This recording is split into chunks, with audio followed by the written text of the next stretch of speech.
satina ou tem febre amarela, só a bailarina que não tem. Medo de subir, gente, medo de cair, gente, medo de vertigem, quem não tem.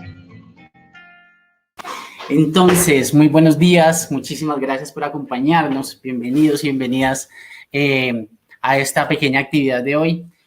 Vamos a contar unos micro relatos, unas pequeñas historias acerca de los cometas, que los cometas son unos objetos astronómicos muy interesantes, realmente muy llamativos, ¿vale? Entonces me presento, mi nombre es Juan Carlos Basto Pineda.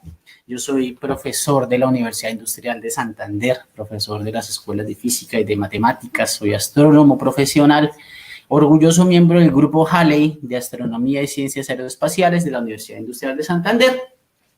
Y hoy muy contento de estar aquí acompañándolos, o más bien de que ustedes me estén acompañando a mí, ¿cierto? Feliz de haber recibido esta invitación de la Oficina para la Divulgación de la Astronomía de la Unión Astronómica Internacional, la Oficina para Colombia de la Oficina para la Divulgación de la Astronomía y del Planetario de Bogotá en cabeza de Carlos Molina. Muchísimas gracias por esta invitación. Estamos felices como Grupo Halley de estar hoy aquí participando de esta actividad, ¿vale?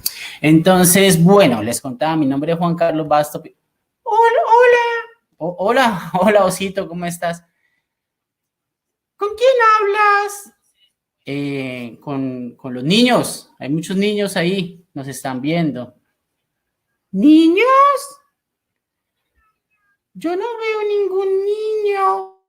Sí, hay muchos niños ahí, nos están viendo en este momento, los que mira, tengo estas gafas, Osito, estas gafas son especialísimas, estas gafas son una sensación, porque cuando te pones estas gafas, uno puede mirar a través de la pantalla y entonces ve que los niños y las niñas están allá saludándonos, ¿sí? Están allá mirándonos, ¿cierto que sí? Hola, ¿hay niños ahí? Salúdennos, ¿hay niños, hay niñas ahí que nos saluden?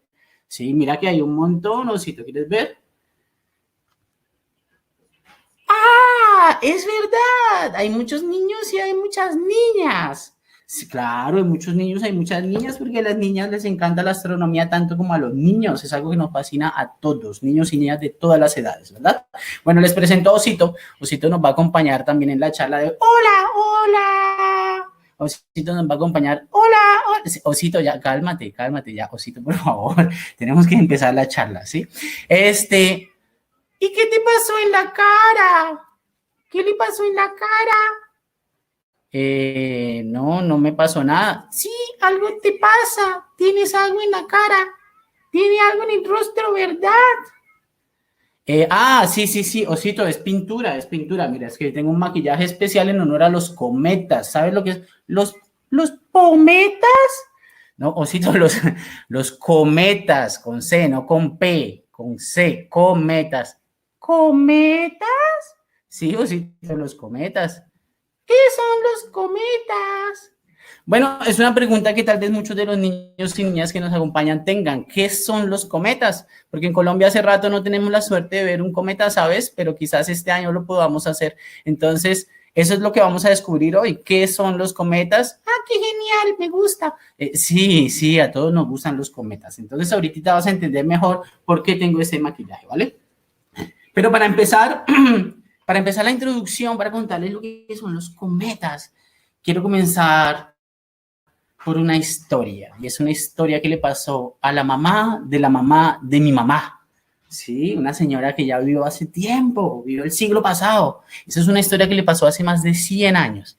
Le pasó en 1910. Y es una historia verdadera. Es una historia verdadera, aunque parece una historia fantástica. Así que voy a traer mi libro de historias para compartir con ustedes esa historia mágica que le pasó a la mamá de mi mamá, o sea, a la abuelita de mi mamá, y que ella se la contaba cuando era niña. Y resulta que mi mamá, como es escritora, decidió colocar esta pequeña historia, esta anécdota en forma de cuento, y entonces vamos a comenzar por leer ese pequeño cuento, ¿vale? El cuento se llama El suspiro de la tierra. Entonces, dice, de las historias que me contaba mi abuela, recuerden que esto lo está escribiendo mi mamá, se lo contó a ella su abuelita, o sea, la mamá de la mamá de mi mamá.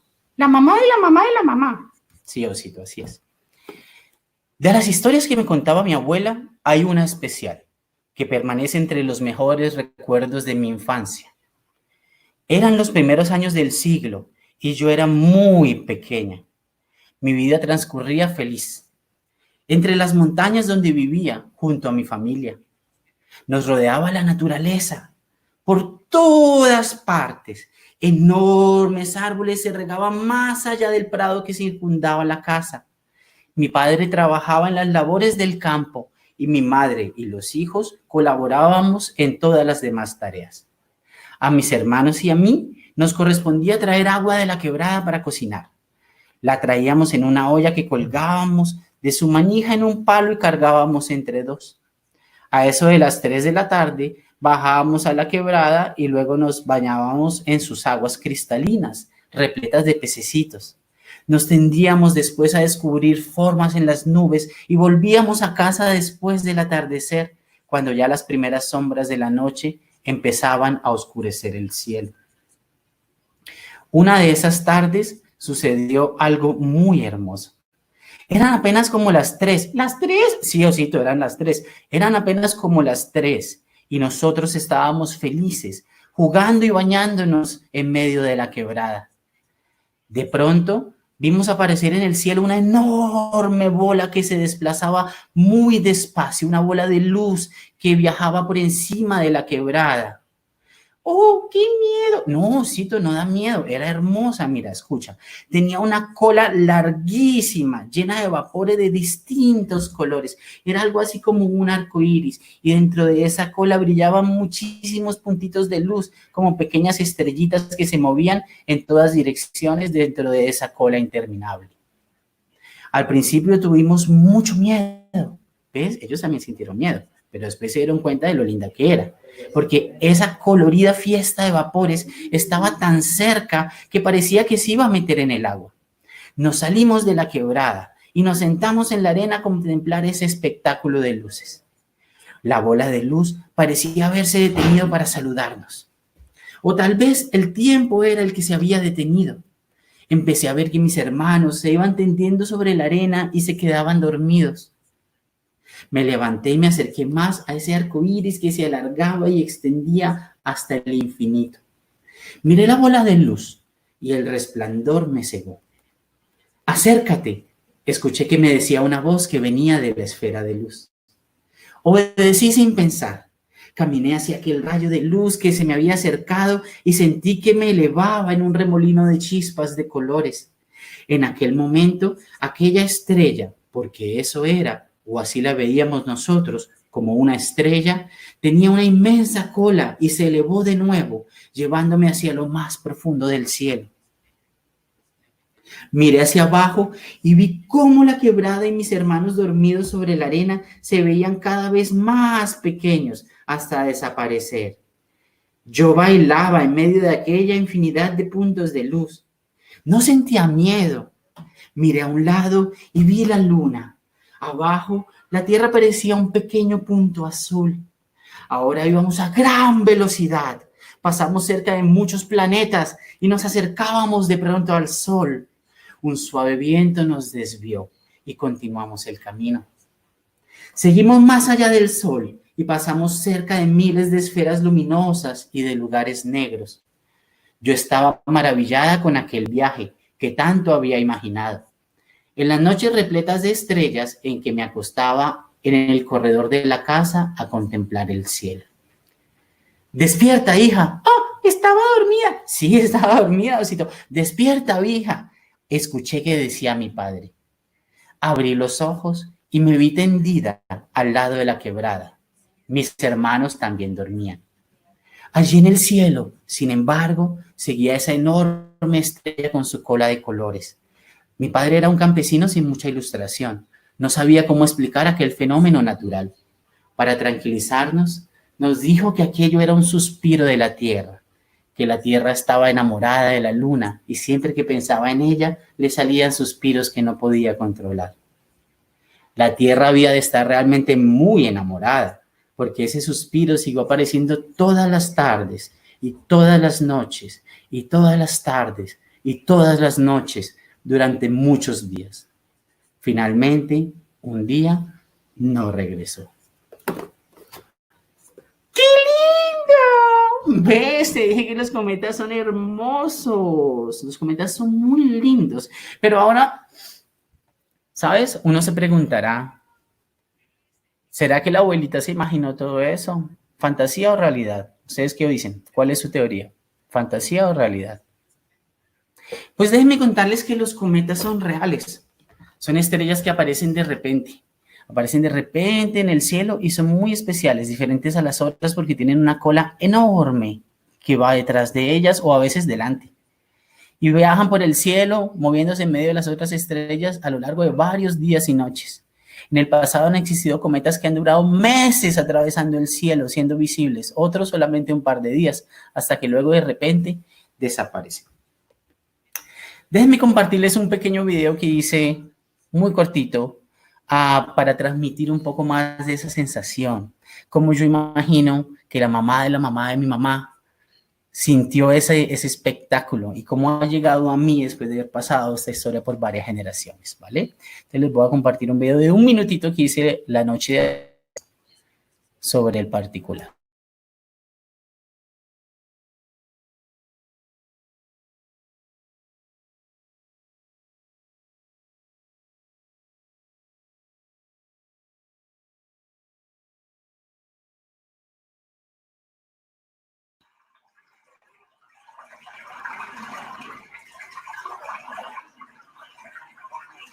Imaginemos el sonido del agua. Imaginemos que un río pasa cerca.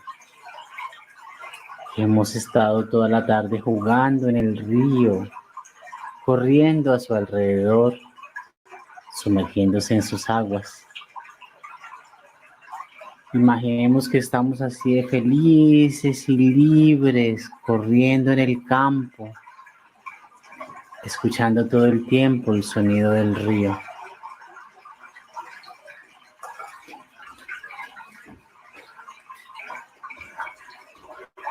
Poco a poco, la tarde se va. Comienza a oscurecer. De repente, cae la noche y las estrellas se encienden en el firmamento. Y entonces, de repente, una estrella especial aparece. Una estrella como nunca antes vista. Una estrella con una cabellera enorme y reluciente, muy brillante. Y está allí y viaja por enfrente de las demás estrellas. Y así pasa durante muchos días y noches.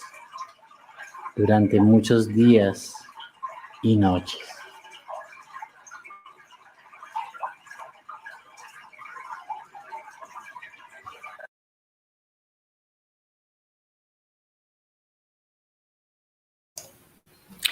Realmente algo mágico, ¿verdad, Osito? Sí, súper mágico. Súper mágico. Ver aparecer eso en el cielo. ¿Ahora entiendes? ¿Ahora entiendes mi maquillaje? Sí, ahora entiendo. Este de aquí es el sol. Y este de aquí son la noche y las estrellas. Y este de aquí es el cometa. Cometa, Osito, cometa. El cometa, por eso yo dije el cometa, ¿verdad? El cometa, no sabes nada. Bueno, sí, Osito, está bien, está bien. Listo. Entonces, son verdaderos. Los cometas realmente existen. Y para comprobárselos aún más, voy a mostrarles fotos reales, recientes, fotos de años recientes de cometas, para que ustedes puedan ver cómo luce un cometa en la vida real, ya que en los últimos años no hemos tenido la suerte en Colombia de contar con uno. ¡Listo! Miren esta belleza. Cometa Hale-Bopp, año 1997. Imagínense ustedes estar en el campo, así, estar en el campo, en la naturaleza, con su papá, su mamá, ¿cierto? Amigos, y estar viendo ese espectáculo en el cielo. una estrella con, en este caso, 2 colas, y eso vamos a hablar ahorita. A veces los cometas tienen no una, sino 2 colas. Ahorita vamos a explicar por qué. Pero imagínense esa magia, y esa bola se queda suspendida allí toda la noche, y así durante varias noches seguidas. Vean este otro, cometa Pan-STARRS, foto del 2015, con la luna. Qué hermoso, ¿verdad? También alcanzamos a distinguir 2 colas. Hay cometas que son tan brillantes que incluso podrían llegar a verse en el día. Se ha hablado de cometas que si uno tapa durante el día, tapas el sol con una mano, entonces para que no te encandilille puedes ver el cometa brillando a plena luz del día. Cometa McNaught 2007, esto es sobre una ciudad de Australia. Vemos que aquí la cola tiene como una forma de curva, ¿cierto? Vamos a ver si nos alcanza el tiempo, vamos a entender por qué también. Cometa Lovejoy 2012, uno de los más fotografiados. Esta es una foto sobre Santiago de Chile, una ciudad muy linda y que tiene muchísimo que ver con la astronomía y por lo tanto con los cometas. Miren que ese se ve más a lo lejos, pero se ve esa cola enorme, larguísima, ¿cierto? Y cometa Hale-Bopp otra vez en 1997. Y pongo el cometa Hale-Bopp otra vez para mostrarles, si ven este aparatito aquí, este cilindro metálico blanco que están viendo ahí, eso es un telescopio. Eso es un telescopio, digamos, pequeño, entre comillas, es decir, no es un telescopio para observaciones profesionales de cielo profundo, pero sí es un telescopio para que las personas podamos descubrir mucho más del cosmos, un telescopio aficionado. Y con los telescopios, como nos permiten ver las cosas más cerca, nos dejan ver detalles de los objetos astronómicos, miren cómo se ven los cometas en los telescopios. ¿Qué tal esta hermosura? Cometa Ison 2015. Imagínate pegar tus ojos a un telescopio es como unos binoculares, pero más potente. Imagínate pegar los ojos a unos binoculares y ver esa estrella así, con esa aura, con ese halo azul y una cola brillante detrás de ella. Cometa Encke 2017. Ese brillo verde característico tiene que ver con la composición química de que están hechos los cometas. Diferentes sustancias brillan con diferentes colores. Cometa Lovejoy otra vez 2012. Miren esa hermosura de cola. Esas colas son enormes además en el cielo. Tan grandes que pueden ser incluso, si un cometa es muy grande, su cola puede ser comparable con la distancia de la Tierra al Sol. Y bueno, ahora que ya sabemos que son reales, porque acabamos de ver las fotos, ¿cierto? Estamos seguros de que no nos están engañando, de que no fue una fantasía de la abuelita tampoco. Ahora que ya sabemos que son reales, decía, vamos a aprender un poquito más de dónde vienen, qué son los cometas, por qué se forman, ¿sí? De qué están hechos, de dónde vienen. Y para eso, ok, ya no estoy compartiendo pantalla, perfecto. Bueno, entonces, para entender de dónde vienen, les voy a recomendar aquí un software que es una página de internet muy chévere, pero muy chévere, que se llama Solar System Scope. Solar System Scope, entonces voy a compartir la pantalla para mostrarles Solar System Scope y con eso les voy a poder explicar un poquito más de dónde vienen los cometas, ¿vale? Entonces, Solar System Scope, de aquí. ¡Listo! Creo que tienen en este momento en su pantalla el sistema solar. El Sol y los planetas, ¿cierto?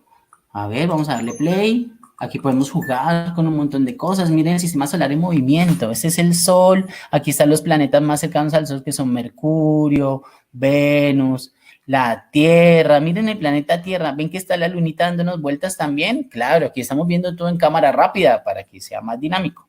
Aquí está Marte, pero podemos jugar con el tiempo. Podemos verlo más lento, más rápido.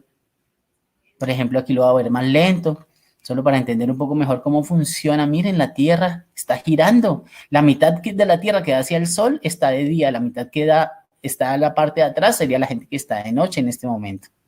Chévere, ¿no? Bueno, este es nuestro sistema solar. Está compuesto de estos primeros 4 planetas o planetas interiores. Y luego hay una cuestión llamada el cinturón de asteroides. ¿Sí ven? Aquí hay un montón. Este anillo está hecho de montones de asteroides, que son rocas espaciales. Son rocas del espacio que están orbitando, que no lograron juntarse para formar un planeta ni cuerpos más grandes. Entonces se quedaron por ahí y se organizaron en forma de un anillo que también le da vueltas al Sol. Luego tenemos Júpiter, los planetas de más afuera que son Júpiter, Saturno, Urano y Neptuno. Y esos son los 8 planetas del sistema solar. Todos están girando alrededor del Sol. Vamos a dibujar un momentito sus órbitas para que sea más fácil entender la situación acá. Planetas, lunas, cometas. Trayectorias. Ok. Ahí vemos que cada uno de los planetas va girando alrededor del Sol, cada uno a su propia velocidad, pero todos girando sobre esas órbitas que son casi como circunferencias perfectas, ¿vale? Y fíjense que así como aquí, después de Marte, hay este cinturón de asteroides pequeñito, mucho más allá hay otra estructura enorme que también recuerda el cinturón de asteroides. Es como si fuera otro cinturón de asteroides, ¿verdad? Es otro anillo lleno de rocas, pero hay una diferencia. Esta región de acá se llama el cinturón de Kuiper. El cinturón de Kuiper, al estar tan lejos, está en una zona que está muy fría. Miren que el cinturón de asteroides está más cerquita del Sol. Entonces, más cerquita del Sol, que es más caliente, los elementos que se pueden condensar son más sólidos. Por eso los planetas interiores son rocosos. Tienen una superficie donde nos podemos parar como en la Tierra. También nos podríamos parar en Marte, nos podríamos parar en Mercurio. Pero en cambio no nos podemos parar en Saturno ni en Neptuno porque esos planetas son bolas de gas gigantescas, pero son de gas, no tienen una superficie sólida. Más afuera es cada vez más frío y cuando llegamos al cinturón de Kuiper, aquí estas rocas que nosotros vemos ya no son rocas completamente, digamos, sólidas de materiales tan duros, sino que son aglomeraciones de mucho polvo y de gases que están congelados. Está tan frío allá que los gases se congelan, se vuelven sólidos y se aglomeran con pequeñas partículas de polvo y pequeños granitos sólidos y forman estas bolas. Entonces, unas bolas sólidas, pero no tan cohesionadas como lo son los asteroides que están en la parte interior, que son completamente rocosos. Entonces, estas bolitas, como son más leves, incluso si pudiéramos poner una de ellas en el mar, algunas de ellas podrían flotar, así como la ven. Que se ven como rocas, no son completamente rocas sólidas. Y resulta que de vez en cuando una de esas pequeñas rocas se desestabiliza de su órbita y deja de estar girando en esos círculos perfectos y sale disparada y es atraída por la fuerza gravitacional del Sol. O sea, el Sol la jala fuerte hacia él y esa roquita acaba haciendo un paseo hasta venir cerca del Sol y se vuelve a alejar, ¿vale? Entonces déjenme mostrarles eso con otra pequeña animación que tengo por acá. Esta circunferencia representan las órbitas de los planetas. Sí, tengo que volver a compartir mi pantalla aquí. No, creo que ya la tenemos. Entonces, la circunferencia representa las órbitas de los planetas y de vez en cuando una roquita que está muy en el exterior se desestabiliza y es atraída por la fuerza gravitacional del Sol. Entonces, se va hacia adentro del Sol, el Sol la jala con su fuerza de gravedad, da un paseo, pasa cerca y se vuelve a alejar. Y cuando se está yendo, el Sol la vuelve a traer y se va hacia el centro y se vuelve a alejar.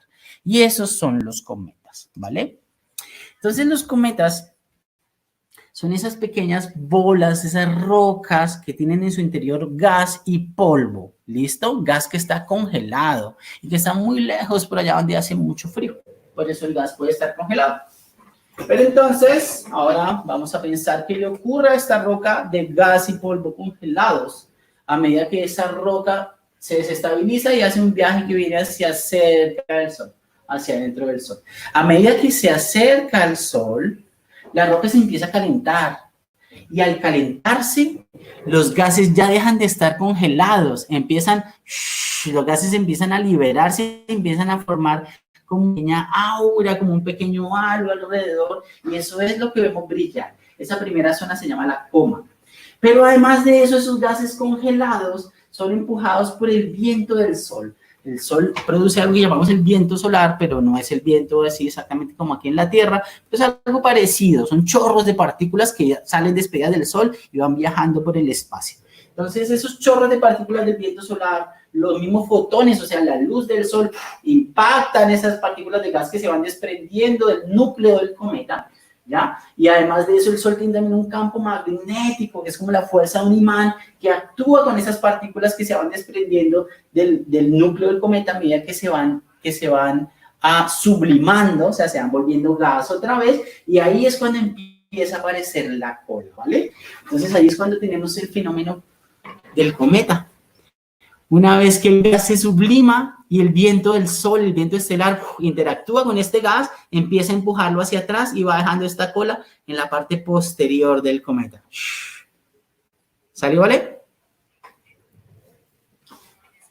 Listo. Pero ahora quería contarles que los cometas, tristemente, en el pasado, la gente no los disfrutaba tanto, ¿saben? Porque, claro, hace mucho tiempo, y estoy hablando de la antigüedad, las personas sentían miedo de las cosas desconocidas. Y además las personas creían que los astros en el cielo determinaban las cosas que pasaban en sus vidas y en la Tierra, lo cual hoy sabemos que no es realmente verdad. La posición de las estrellas o la aparición de un cometa, hoy en día sabemos de dónde vienen los cometas, pero en el pasado la gente creía que los cometas eran designios de los dioses y casi siempre lo asociaban con calamidades, con cosas malas, tristemente para los cometas.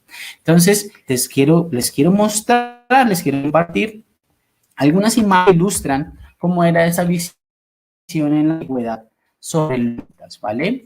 Entonces, para eso voy a compartirles mi pantalla. Un segundo. Ya íbamos por acá, ¿cierto? Cometas en la antigüedad.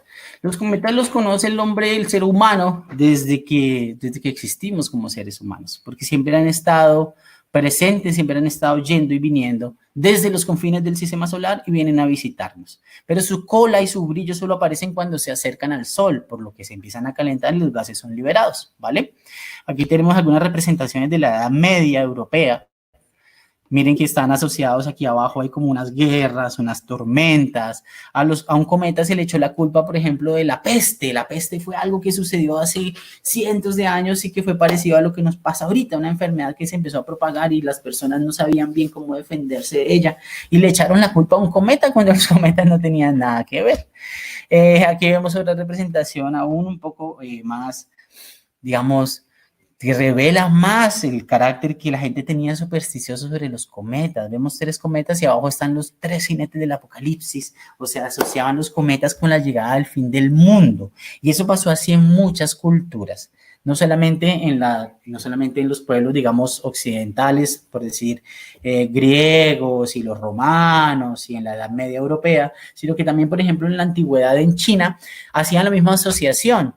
También pensaban que los cometas eran como aves de mal augurio, que eran designios de los dioses que traían malas noticias. Entonces asociaban los cometas a la llegada de guerras, a la caída de imperios, a la muerte de reyes y de emperadores.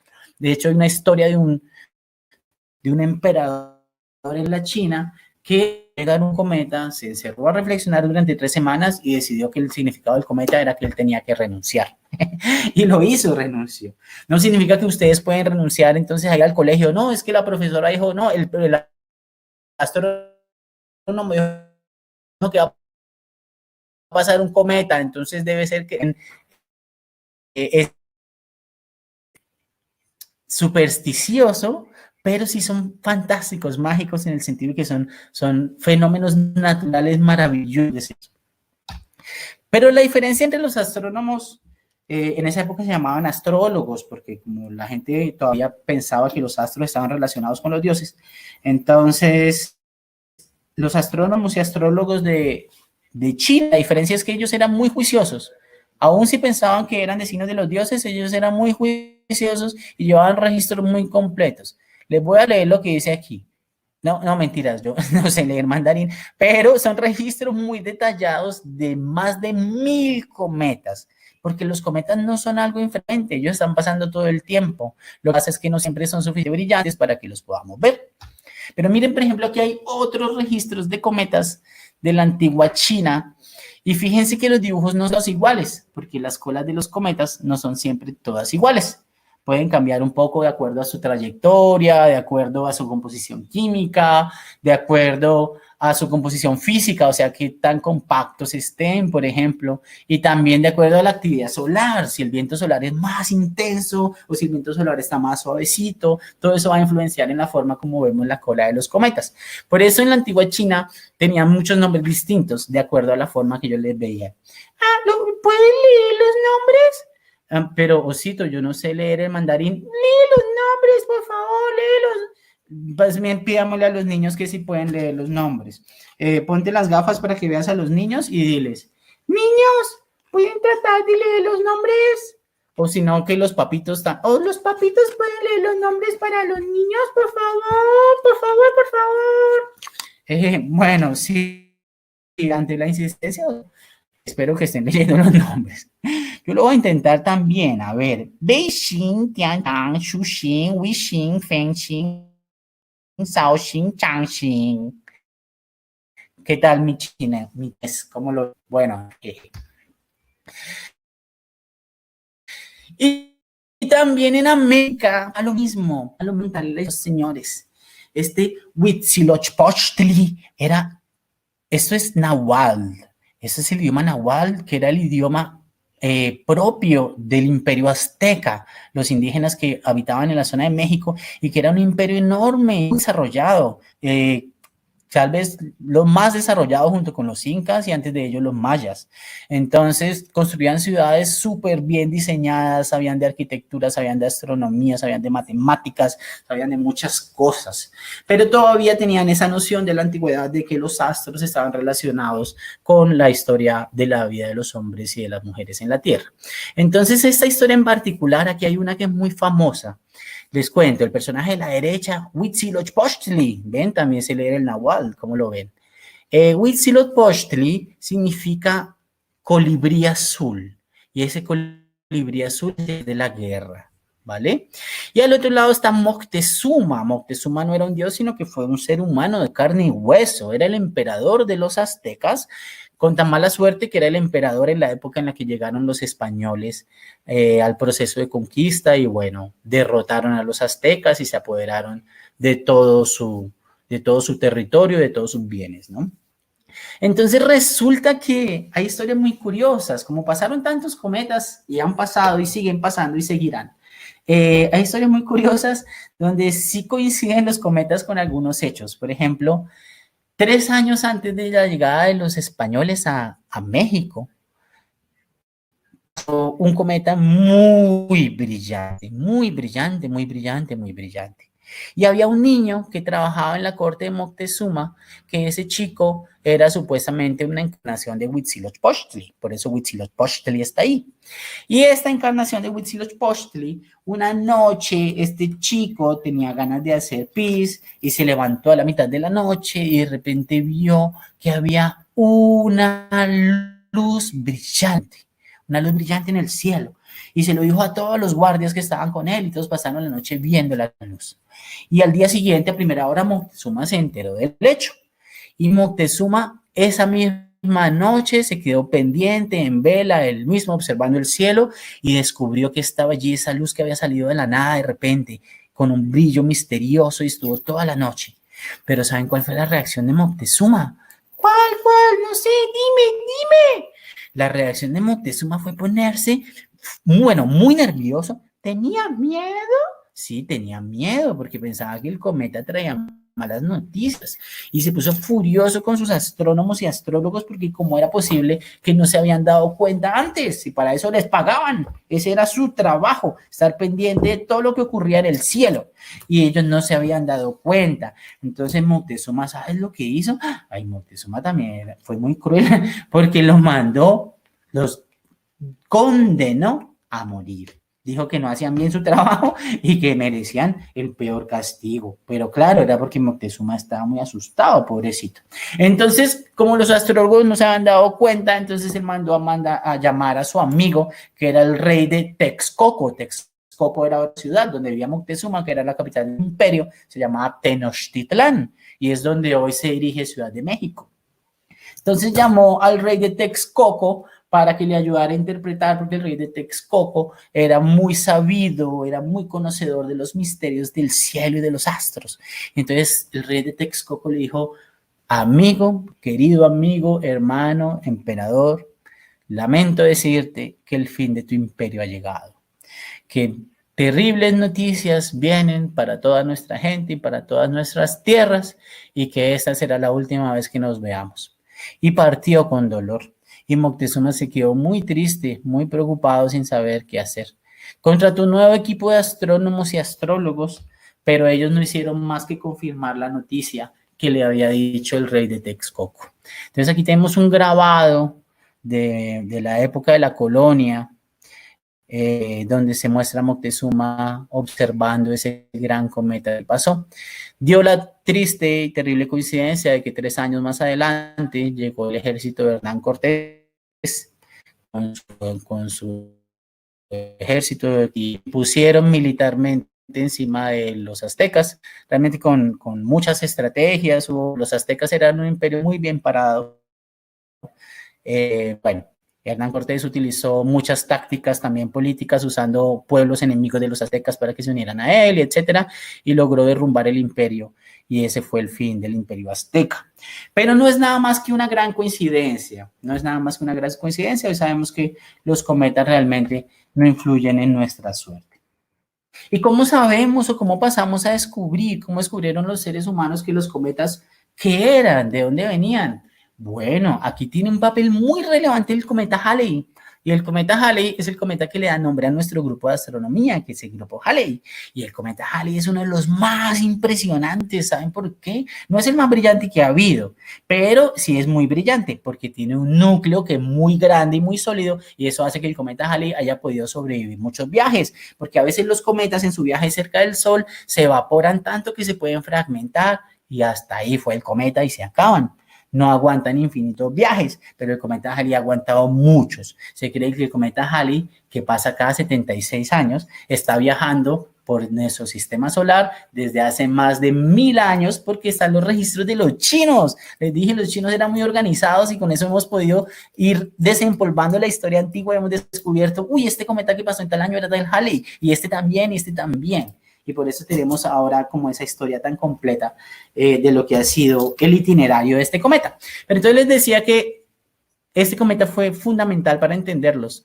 Este cometa recibe su nombre debido a Edmund Halley, que Edmund Halley era un señor astrónomo inglés, y entonces ese señor astrónomo se puso a echarle números a los cometas. Utilizó los descubrimientos de otros científicos, que eran Isaac Newton y que eran Johannes Kepler, que habían estudiado las leyes del movimiento de los planetas y habían estudiado la fuerza de gravedad, porque el Sol atrae a los planetas y también atrae a los cometas. Y entonces se puso a echarle número a los cometas y se dio cuenta que con varias observaciones se podía saber, como si lo estuviéramos viendo desde afuera, como mostré ahorita en la otra imagen, como si pudiéramos ver desde afuera y reconstruir cuál es la trayectoria que está haciendo ese cuerpo, sabiendo su masa y sabiendo que está en el sistema solar y que se mueve alrededor del Sol. Edmund Halley hizo una predicción y dijo: yo creo que este cometa que vimos hace tantos años y este que pasó 76 años antes son el mismo. Lo que pasa es que está yendo y regresando porque está atrapado en una órbita alrededor del Sol.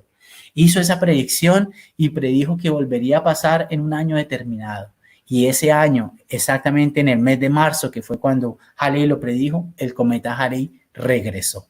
Entonces, eso nos dio la seguridad de que realmente entendíamos que los cometas eran cuerpos orbitando alrededor del Sol, no eran designios de los dioses. Y este cometa Halley ya estaba en la historia. Miren este tapiz de la Edad Media europea, allá está, esto es tejido, esto es tela. Y allá arriba está el cometa Halley, ¿sí ven? Y esto narra los hechos de la invasión de los normandos a Inglaterra y cómo cayó el rey y todo y todo. Aquí tenemos otra representación en el cometa Halley en 1532. ¿Saben cuál fue la última vez que pasó? En 1986. Yo tenía 3 añitos, lástima, no lo alcanzo a recordar. Pero ¿saben cuándo pasó antes de 1986? En 1910. Y ese era el cometa que veía mi abuelita. No, la abuelita de mi mamá. La mamá de tu mamá de tu mamá. Sí, exacto, así es, Osito. Aquí tenemos otra vez el cometa Halley. Esto es un cuadro muy famoso de un pintor italiano llamado Giotto, donde utilizó la idea del cometa Halley para representar la estrella de Belén. ¡Listo! ¿Y de qué están hechos los cometas? Bueno, pues ya les conté, ¿sí o no? Ah, miren, aquí tenemos a Hello Kitty. ¡Hello Kitty! Sí, oh, Hello Kitty. Hola Kitty, ¿cómo estás? Ahí está Hello Kitty examinando un cometa. Miren, eso es lo que hacen los cometas. Es un núcleo de esa roca cohesionada que les mencionaba antes. Cuando se empieza a calentar, se empieza a evaporar, se forma esa nubecita alrededor que es la coma, y luego salen las 2 colitas. Y entonces eso es lo que les voy a explicar en este momento. Miren fotos de las 2 colitas.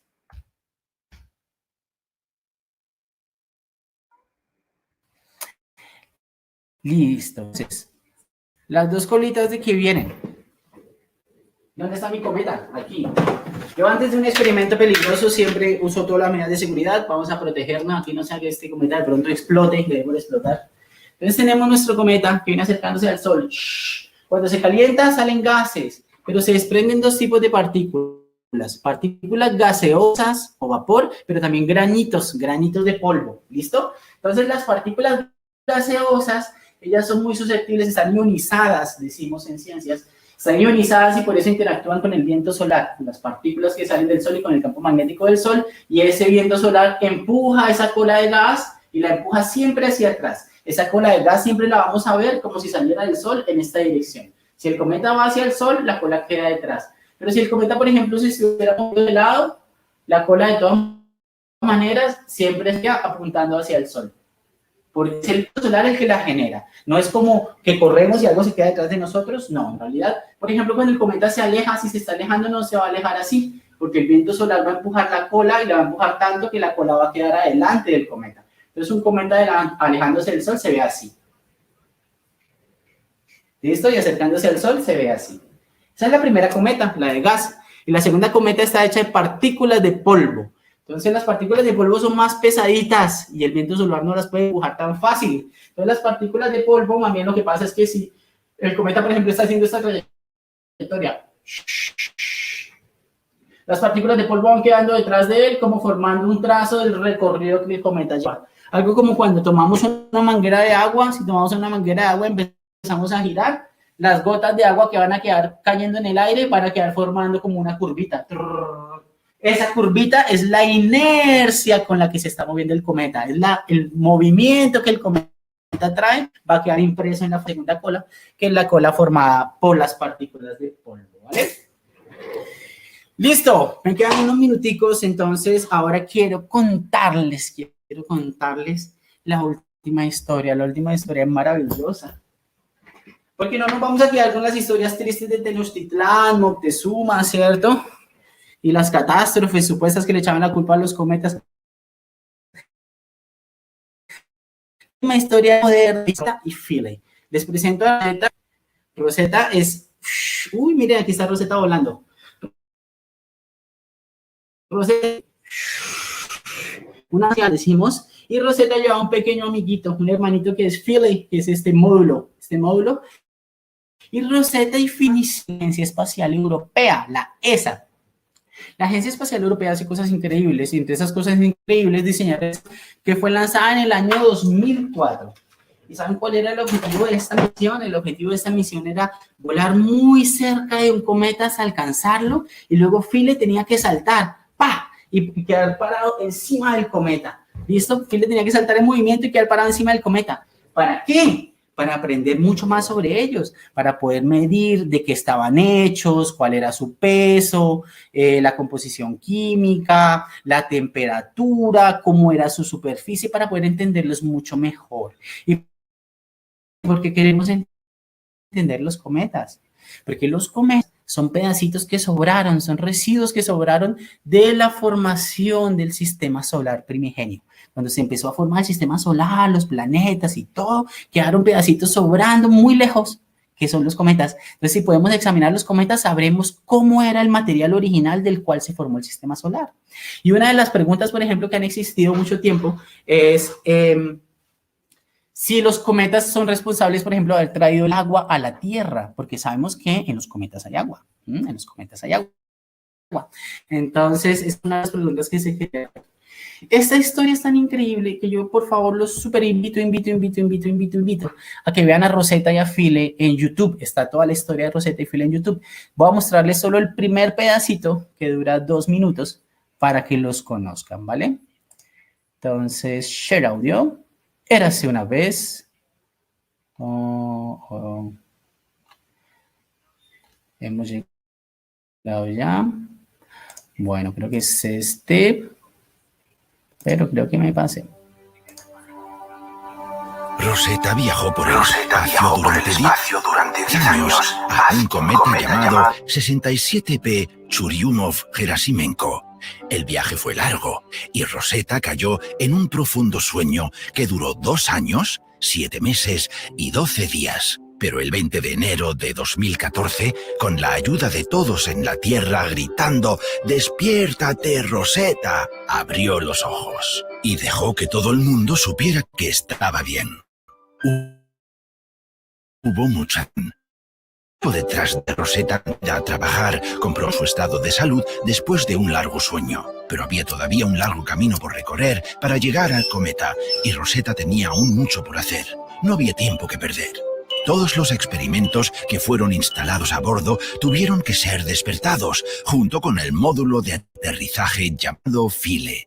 Tan pronto llegaran al cometa descubrirían todo acerca de su superficie y sobre el polvo y el gas alrededor de él, y los científicos de vuelta a casa encajarían todas estas piezas juntas como un rompecabezas para aprender acerca de cómo funcionan los cometas. En poco tiempo Rosetta fue capaz de ver el cometa en la distancia. Ella se acercó cada vez más y más, pero todavía quedaban muchos desafíos por delante. La ruta hacia el cometa era complicada y Rosetta tuvo que realizar algunas maniobras difíciles. Tuvo que cambiar su velocidad para que coincidiera con la del cometa, de lo contrario lo pasaría volando. Un paso en falso y no lo conseguiría. Hubo 10 maniobras que completar, pero Rosetta fue determinada. Mientras las completaba, el cometa se acercaba cada vez más y más. Fue el espectáculo más maravilloso que Rosetta había visto nunca. Pero sabía que una vez que llegara allí, no habría tiempo para descansar. Rosetta y Philae tienen los trabajos más importantes de su vida por hacer.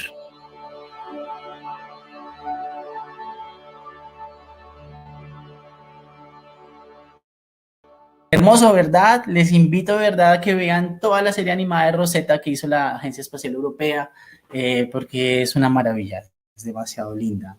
Y no solo es muy linda, sino que además la historia de Rosetta y de Philae es realmente increíble.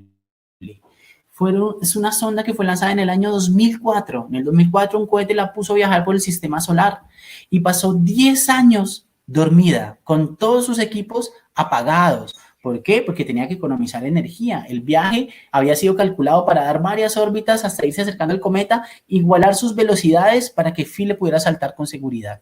Pasó 10 años y del 2004 al 2014 no podíamos saber, no podíamos prenderlo para estar seguros si Rosetta estaba bien. Entonces en 2014 era una gran emoción, digamos, una gran incertidumbre, retomar esta misión, reactivarla, el siguiente gran paso.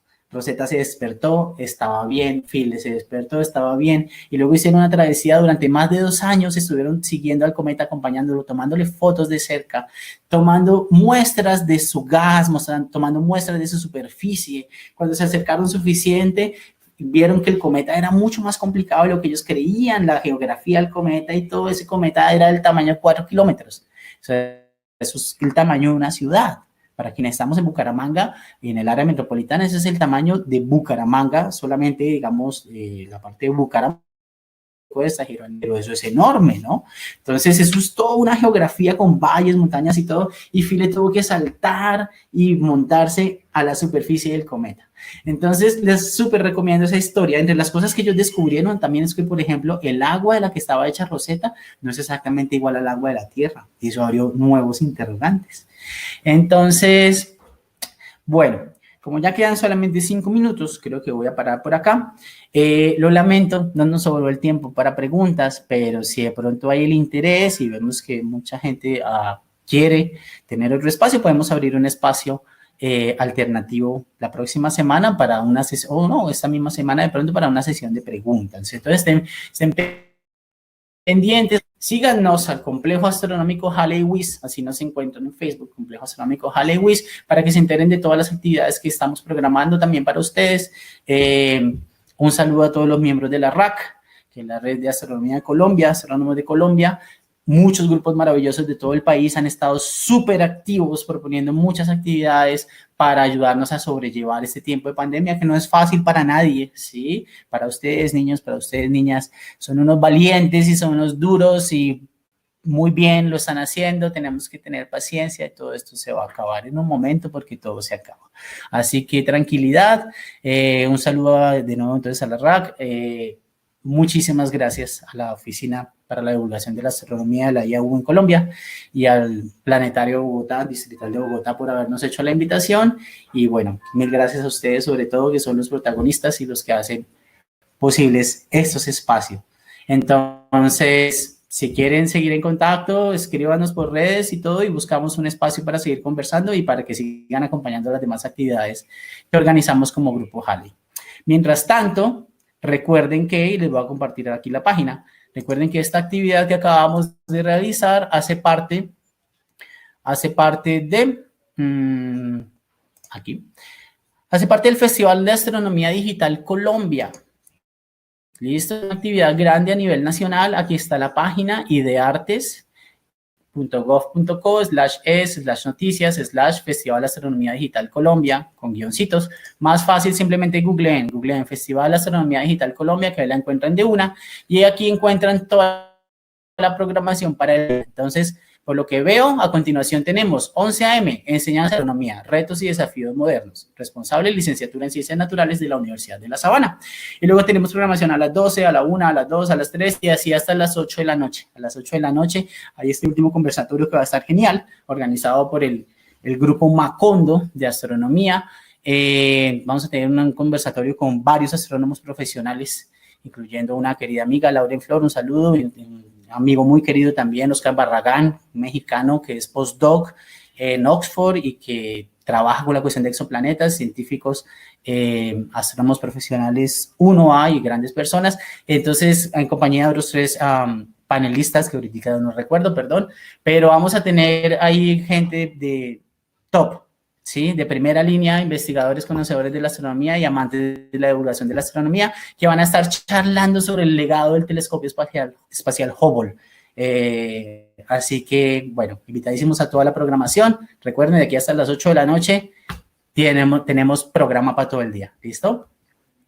Entonces, mil gracias una vez más y quedamos en conexión.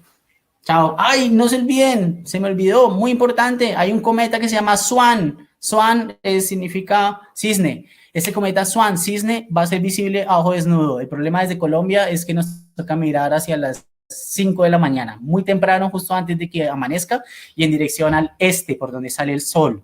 Hay que buscar cerca de la constelación de Piscis. Si quieren más información, vamos a estar pasándoles información por los canales del Grupo Halley en estos días. Pero ya se le puede empezar a hacer la cacería si tienen buena visibilidad hacia el este, porque se va a hacer muy cerca del horizonte, ¿vale? Entonces, estén atentos al cometa SWAN, que promete que va a ser un espectáculo bellísimo. Chao, chao. Un buen día. Chao. Chao, amiguitos. Diles chaocito.